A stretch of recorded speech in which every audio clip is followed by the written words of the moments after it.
vanished, disappeared into silence. And now here they are again. One message, one unexpected call, one simple text, and suddenly your heart starts to race. Your mind floods with questions. Should I answer? Should I ignore them? Have they truly changed? Do they actually miss me?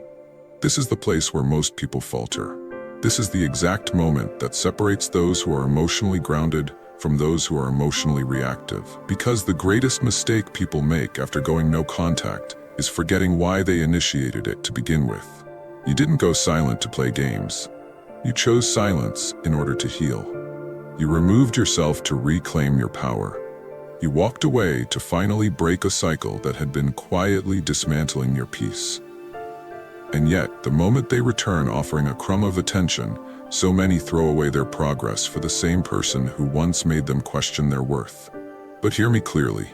If you break no contact out of loneliness, nostalgia, or the fear of losing them forever, you will find yourself right back where you began.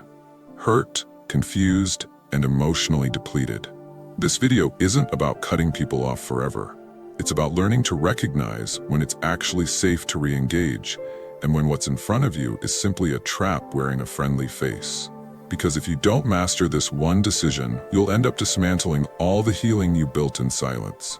As the Stoic philosopher Epictetus once said, first say to yourself what you would be, and then do what you have to do. You must decide what kind of person you will be when they return. Will you be reactive or grounded, desperate or disciplined, weak or wise? So today, I'm going to walk you through the 7 biggest mistakes people make after no contact, and how to avoid each one with the calm strength of Stoic discipline. Because this isn't about getting someone back. It's about not losing yourself again. And before we start, I want you to drop this affirmation in the comments. I will not abandon my growth for temporary attention. Type it. Own it. Let it root itself deep in you. Because if you're serious about rising above emotional games, that shift begins here. Mistake number 1, confusing a text with real change. You waited, you healed, you chose silence, not because you didn't care, but because you finally realized that caring alone was costing you your peace. And then one day, hey, I've been thinking about you. Your heart skips, your brain whispers, maybe they've changed, maybe this time it'll be different. But pause right there. This is the first and most dangerous mistake after no contact. Mistaking a message for maturity. A single text isn't growth. One call doesn't equal accountability. I miss you doesn't undo the months they vanished, the nights you cried alone, or the silence they gave while you were breaking. Understand this clearly. True change is never just in words. It lives in consistent actions over time. Psychologists call this cognitive dissonance, the tension between what someone says and how they actually behave. And most people get swept up in the emotional high of being contacted and ignore the patterns. Don't walk into that trap. If they've truly changed, they won't just reach out, they'll show up. Not with hollow apologies, but with proof. Not with sweetness, but with substance. Marcus Aurelius said it best, waste no more time arguing about what a good man should be. Be one. So when they contact you again, your job is not to jump in with hope. It's to observe. It's to protect your peace. It's to remember that a message is easy. Growth is hard. Don't allow a fleeting emotion to cost you the lasting healing you earned. And I want you to comment this right now. A message is not a miracle. My peace matters more. Type it. Claim it. Because if you want to break the cycle, you must stop mistaking attention for transformation. Mistake number 2. Believing they miss you more than they miss control. They come back, charming, curious, kind, asking how you've been, telling you they've been thinking about you. But here's where the trap is. They don't always miss you. Sometimes they just miss having access to you. This is the second biggest mistake after no contact. Thinking someone's return is about love, when in reality, it's often about control. When you stopped giving them validation, attention, and your emotional energy, you disrupted their comfort. Your silence forced them to sit with their own emptiness. And some people can't handle that. So they come back, not because they're ready to love better, but because they're uncomfortable with being ignored. They need reassurance that they still have a grip on you. And the moment you respond, the power dynamic tilts again. Let's be honest, if someone truly missed you in a healthy way, They wouldn't just pop up randomly. They'd return with intention, consistency, and respect. But if they come back only to see if they can still stir your emotions, they haven't evolved. They're just uneasy with your strength. As the Stoic philosopher Seneca once wrote, "It is not that we have a short time to live, but that we waste much of it." Don't waste another second being emotionally tugged by someone who just wants to feel powerful again. You are not a backup plan. You are not a safety net. You are not someone they can leave and casually return to when their ego needs stroking. Drop this affirmation in the comments. I will not mistake control for care. I deserve real connection. Because you didn't go through the fire of silence to walk back into emotional manipulation. You walked away so you could finally see the truth. Mistake number 3. Replying too soon, breaking your emotional leverage. The third major mistake people make after no contact is responding immediately the second a message comes through. That first "hey" or "I've been thinking about you" lights up your screen and boom, you respond within minutes. But let's get real. Your silence held power. Your distance created leverage. And the moment you respond without intention, you give both away. When you react too quickly, you send a quiet message. You still have emotional control over me. And people feel that, even if they don't consciously understand it. They feel the familiarity, the safety, the validation. They think, I still matter more than I should. But this is what Stoicism teaches us. Emotional discipline is far more powerful than emotional reaction. Marcus Aurelius wrote, "You have power over your mind, not outside events. Realize this and you will find strength." Right now, your mind might be screaming for connection, for relief, for closure. But if you give in to that surge of emotion, you risk sabotaging everything you've built. You didn't spend all this time reclaiming your peace just to throw it away for one moment of emotional comfort. So before replying, pause and ask yourself, what do they truly want from me right now? Am I grounded or reacting from emotion? Have they earned this response, or are they just testing my boundaries again? And make no mistake, you do not owe access to someone who failed to value it when they had it. Hold your silence a little longer. Give yourself the gift of time. Respond when your mind is calm, not when your heart is loud. Drop this in the comments. My silence is not weakness, it's wisdom. You don't chase closure, you choose clarity. That's the Stoic way. Mistake number 4, thinking their message equals change. This is where so many people fall hard. They receive a sweet message after weeks of nothing and instantly take it as proof that transformation has occurred. But listen closely, time doesn't change people. Responsibility does. Just because they took a break and returned doesn't mean they've looked inward. It doesn't mean they've done the work. And it certainly doesn't mean they're ready to give you the love you deserve. More often than not, it just means the silence became too loud for growth. They're looking for relief, not redemption. And if you treat that message as evidence of growth, you're walking back into the same cycle you worked so hard to escape. Stoic wisdom tells us, character isn't shown through occasional words, but through consistent behavior. A real shift reveals itself through patterns, not promises. If someone ghosted you, ignored boundaries, or only reached out when it was convenient, then one message does not overwrite that history. Don't let your loneliness fool you into believing that a recycled apology is a brand new love story. You want proof, not potential. You need alignment, not just attraction. People who've genuinely grown don't just talk, they act differently. They honor your silence, they take ownership, they respect your boundaries instead of trying to wear them down. And above all, they understand why you needed to go no contact, and they respect that distance. So don't leap into fantasy when all they've given you is a sentence. Slow down, observe, evaluate. Your peace was earned. Don't exchange it for a few nice words. Drop this in the comments. I won't mistake a message for transformation. I need evidence, not emotion, because you didn't survive the silence just to be tricked by noise. Mistake number 5, using the message to reopen old wounds. You get that text. Maybe it's casual, maybe it sounds heartfelt, but the moment you engage, a door swings open, not just to them, but to everything you had tried to bury. Suddenly you're spiraling, rereading old chats, replaying old memories, and asking yourself, what if I'd done something different? What if they finally see my worth? What if? But here's the truth.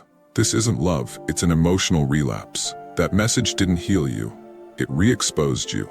And if you're not paying attention, you'll start bleeding from the same wounds you spent months trying to close. That's how trauma bonds stay alive. They feed off of moments like this. Small emotional triggers, disguised as innocent messages. Stoic wisdom reminds us, we suffer more in imagination than in reality. You start imagining healing, imagining progress, imagining connection. But really, you're fueling a cycle of self-doubt. Your mind tricks you when emotion isn't mastered. Your nervous system begins rehearsing the pain all over again. Suddenly, you're managing their feelings instead of honoring your own. But don't forget, you already walked through fire. You felt that pain. You endured the silence. Don't let a few words suck you back into emotional chaos. You don't owe them a chance to confuse you again. You owe yourself peace. So the next time that message hits and your chest tightens, stop and ask, is this healing me? Or reopening what I finally stitched together? If it's the latter, you already know the answer. Drop this in the comments. My peace is more important than a conversation. Because it is. You didn't make it through hell just to become available to the same confusion again. You're healed. Now protect it. Mistake number 6. Thinking their message means they've changed. This one is subtle but devastating. You see their name pop up.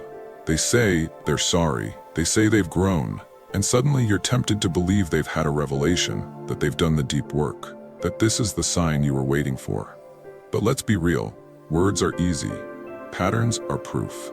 People don't change just because you walked away. They change when they sit in their pain, confront their patterns, take ownership, and consistently do the work. A message is not a breakthrough. More often, it's just a reaction. To loneliness, to guilt, to curiosity, to ego.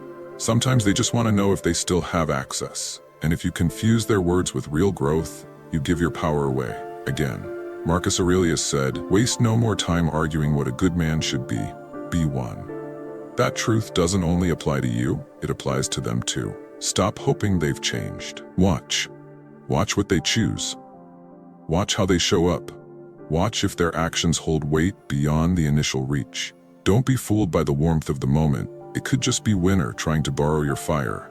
And you have to be strong enough to say, I don't need conversation. I need transformation. If you keep forgiving the same version of them that hasn't evolved, you'll keep breaking your own heart trying to believe in their potential over their reality. True change is visible. You'll see it in ownership, in consistency, in the emotional safety they create, not destroy. If all you're getting is a message and a memory, that's not enough to rebuild something meaningful. That's bait. Don't bite. You didn't crawl your way back to inner peace just to hand it away for a few sweet lines. Drop this in the comments right now. Talk is nothing without change, because you deserve a love that proves itself in action, not just apologies. Don't confuse their return with readiness. Protect your growth like it's gold, because it is. Mistake number 7. Making it about getting them back, not getting yourself back. After no contact, most people are chasing the wrong goal. They're not looking for peace, they're looking for validation. Not for healing, but for revenge comfort. Not for clarity, but to win. So when that text comes through, they jump right in. Not because they've healed, but because they want to feel like they matter again. But here's the hardest truth. If your focus is on getting them back, you're still lost. No contact was never about punishing them. It was about rediscovering you. The version of you that had standards. The version that didn't beg for breadcrumbs. The one who walked away when love turned into confusion. But if you respond out of loneliness, or from a bruised ego, you end up rebuilding the relationship with old wounds, not your new wisdom. You start shrinking. You start doubting yourself. You forget why you left in the first place. And Stoic wisdom reminds us, he who is brave is free. And sometimes, bravery is letting go of what once felt destined. The biggest mistake of all, thinking you've won someone back, when in reality you've just abandoned yourself again. That's not victory. That's relapse. So ask yourself, did you go through all that silence, all that pain, all that rebuilding, just to walk right back into what broke you? Because that version of you, the one who over-explained, overgave, overextended, that wasn't the real you. That was your trauma. dressed up as loyalty. But now you've met your real self, stronger, wiser, still standing.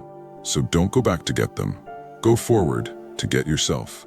Drop this in the comments right now. This time I choose me. Let those words echo in your heart like a vow. Because this time, it's not about fixing them. It's about honoring everything you've healed. And if they can't meet you at your growth, let them stay behind, because you've made it this far. You're not just searching for closure, you're seeking clarity, peace, purpose. You've survived the silence, you've wrestled with self-worth, you've faced the pain of being treated like an option. But now, hear me clearly. You are not here to chase, you are here to choose. Choose your dignity, choose your value, choose your healing. Because the biggest mistake after no contact is forgetting who you became in the process. You are no longer the version of yourself who tolerated confusion, begged for clarity, or accepted disrespect. You are walking in value, not searching for validation. Remember what Epictetus said, "It's not what happens to you, but how you respond that matters." So stop reacting like you're still broken. Start responding like you're finally whole. If they come back, let your boundaries speak before your emotions do. And if they never return, know this: you didn't lose, you escaped. And now you're free to build a life that doesn't revolve around someone else's immaturity. So drop this final affirmation in the comments. This time I don't break, I break free. Let that go viral for every soul who chose healing over habit. And if this message hit something deep inside you, subscribe, because this space is for warriors, for thinkers, for those who've been crushed but never conquered. You're not alone here. We are building a community that rises in silence and moves with purpose. This isn't just another video. This is your awakening. No contact didn't just distance you from them. It reconnected you. To you. What are your views on this? Share your thoughts in the comments below. I will personally read all of your comments. And if you seriously want to level up in life, don't forget to show some love by hitting the like and subscribe button. Stay strong. Until next time.